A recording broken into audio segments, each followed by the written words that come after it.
Halo Bapak Ibu dan Saudaraku yang dikasihi Tuhan Yesus Kristus. Bagaimana kabar Bapak Ibu dan Saudara semua, diberkati Tuhan, amin. Puji Tuhan.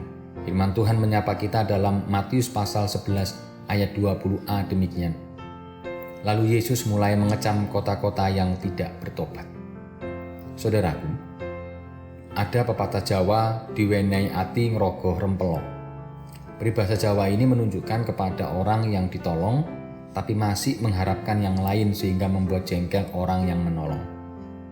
Barangkali ungkapan ini tidak terlalu cocok untuk bacaan Matius, tetapi bisa kita lihat dari sudut pandang kejengkelan Tuhan Yesus kepada ketiga kota, yaitu Korazin, Betsaida, dan Kapernaum, yang sekalipun ia paling banyak melakukan mukjizat, tetapi malah orang-orang di kota itu tidak bertobat. Bahkan membandingkan dengan kota-kota seperti Tirus dan Sidon bagi kalangan Yahudi sebagai kota kafir, berkaitan dengan kota pelabuhan yang banyak terdapat orang-orang bukan Yahudi, dan Sodom yang telah musnah karena penduduknya lebih banyak melakukan dosa. Tidak hanya itu, Tuhan Yesus juga menyatakan bahwa penghakiman yang akan ditanggung kota-kota kafir itu akan lebih kecil ketimbang kota-kota yang dilayaninya. Membaca cerita yang terjadi dalam peristiwa Tuhan Yesus ini, tentu kita juga tidak mau dikecam seperti kota Korazin, Betsaida, dan Kapernaum.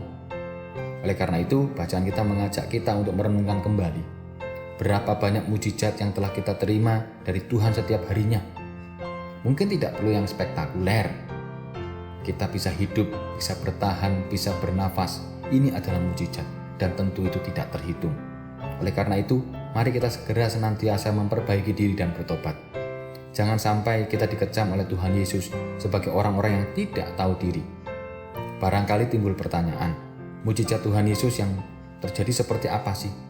Hidup saya masih seperti ini saja, tidak maju-maju, bahkan cenderung menderita.